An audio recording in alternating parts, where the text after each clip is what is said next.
গণ অভ্যুত্থানের মুখে গত ৫ই আগস্ট পদত্যাগ করে দেশ ছেড়ে পালাতে বাধ্য হন স্বৈরাচার শেখ হাসিনা। কোটা সংস্কারকে কেন্দ্র করে মধ্য জুলাইয়ে শুরু হওয়া তীব্র আন্দোলন আগস্টের শুরুতে পূর্ণতা পায়।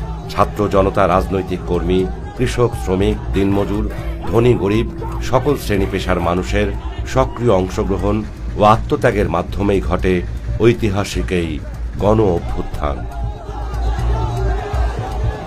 এখানে একটি প্রাসঙ্গিক প্রশ্ন হচ্ছে, হঠাৎ করেই কি জুলাই আগস্টের এই আন্দোলনে সাধারণ মানুষ খুনি হাসিনা সরকারের বিরুদ্ধে রাজপথে নেমে এসেছে? আন্দোলনের চূড়ান্ত ফলাফল জুলাই আগস্টে এলেও এর পেছনে ছিল দীর্ঘ সময়ের ত্যাগ, তিতিক্ষা ও লাখো নির্যাতিতের হাহাকার। ২০০৯ সাল থেকে ফ্যাসিস্ট আওয়ামী সরকারের দীর্ঘদিনের অত্যাচার, নির্যাতন, নিপীড়ন, গুম, খুন, দুর্নীতি, দুঃশাসনের কারণে মানুষের মধ্যে যে ক্ষোভ জমা হয়েছিল তারই বিস্ফোরণ ঘটেছে জুলাই আগস্টের এই বিপ্লবে। গত ১৫ বছরে এই গুম, খুন, বিচার বহির্ভূত হত্যা, গায়েবী মামলা, পুলিশি হয়রানি সহ নানা অত্যাচারের শিকার মূলত কারা? এই দীর্ঘ সময়ে স্বৈরাচারী হাসিনার নিপীড়ন আর নির্যাতনের মূল টার্গেট ছিল প্রধান বিরোধী দল বিএনপি। গত ১.৫ দশকে সীমাহীন নিপীড়ন পোহাতে হয়েছে বিএনপির সব পর্যায়ের নেতাকর্মী আর সমর্থকদের। খুনি হাসিনার ১৫ বছরের শাসন আমলে প্রায় ২৫০০ মানুষকে বিচার বহির্ভূত হত্যা করা হয়েছে। নুরুজ্জামান জনি, মঞ্জুর মোর্শেদ শিপু, মাহবুবুর রহমান বাপ্পি, জসিমউদ্দিন আর সেলিম রেজা মিন্টুর মতো কমপক্ষে ১৫৫৫ জন বিএনপির নেতাকর্মীকে হত্যা করা হয়েছে। শুধু বিএনপি সদস্যদের মধ্যে ৪২৩ জন গুমের শিকার হয়েছেন। পুলিশি হেফাজতে নির্যাতনে মারা গেছেন অনেকে। শুধু ২০২৩ সালেই ১২৮ জনকে হত্যা করা হয়েছে কারাগারে এবং পুলিশ হেফাজতে। ২০০১ থেকে ২০২১ পর্যন্ত কারাগারে হেফাজতে হত্যার শিকার হয়েছেন ১৪৯২ জন। রিমান্ডে, কারাগারে বিএনপি নেতাকর্মীদের উপর ভয়াবহ অত্যাচার করা হয়েছে। একের পর এক দেয়া হয়েছে গায়েবী মামলা। কারো কারো নামে শতাধিক মামলা পর্যন্ত দেয়া হয়েছে। গত ১৭ বছরে বিএনপি নেতাকর্মীদের বিরুদ্ধে মামলা হয়েছে প্রায় ১.৫ লাখ। আসামি করা হয়েছে প্রায় ৬০ লাখ নেতাকর্মীকে।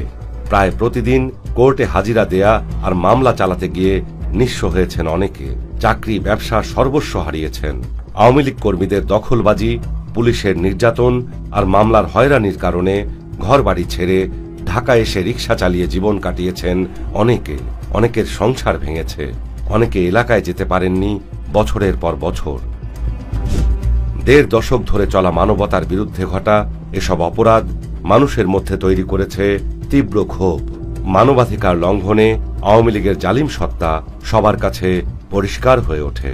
বিএনপি ছাড়াও বিরোধী শরিক দলের নেতাকর্মী, সুশীল সমাজ, সাংবাদিক ও সমালোচকদের উপরেও আওয়ামী লীগের নির্যাতনের খড়গ নেমে আসে।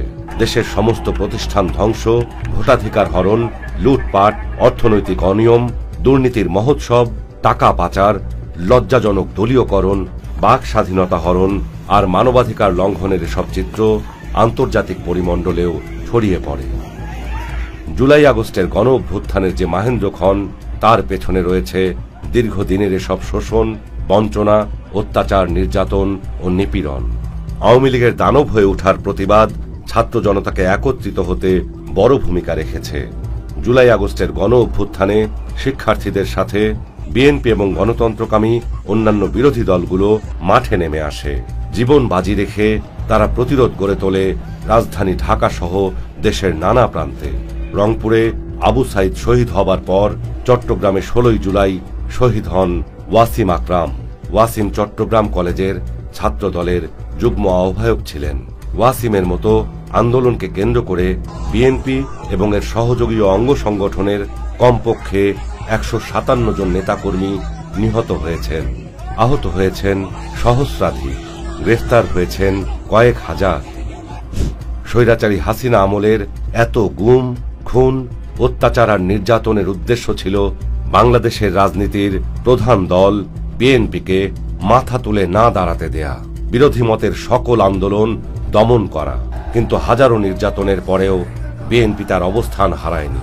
বিএনপির শীর্ষ নেতৃত্ব থেকে তৃণমূল পর্যন্ত নির্যাতিত হয়েও মাথা উঁচু করে দাঁড়িয়ে স্বৈরাচার সরকারের বিরুদ্ধে আন্দোলন চালিয়ে গেছে। বিএনপি তার শরিক গণতন্ত্র মনা দল ও ব্যক্তিদের নিয়ে দীর্ঘ ত্যাগের যে পটভূমি রচনা করেছে, তার উপরে দাঁড়িয়েই এসেছে কাঙ্ক্ষিত ছাত্র জনতার গণ অভ্যুত্থান।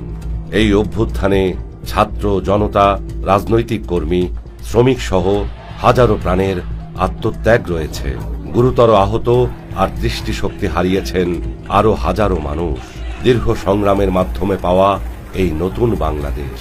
গণতন্ত্র অর্জনের এই প্রক্রিয়ায় হারানো ভাই বোন, সহকর্মী, সহযাত্রীদের আত্মত্যাগ আমাদের গণতন্ত্র, সাম্য ও মানবাধিকার ভিত্তিক রাষ্ট্র সমাজ গঠনে অনুপ্রাণিত করুক।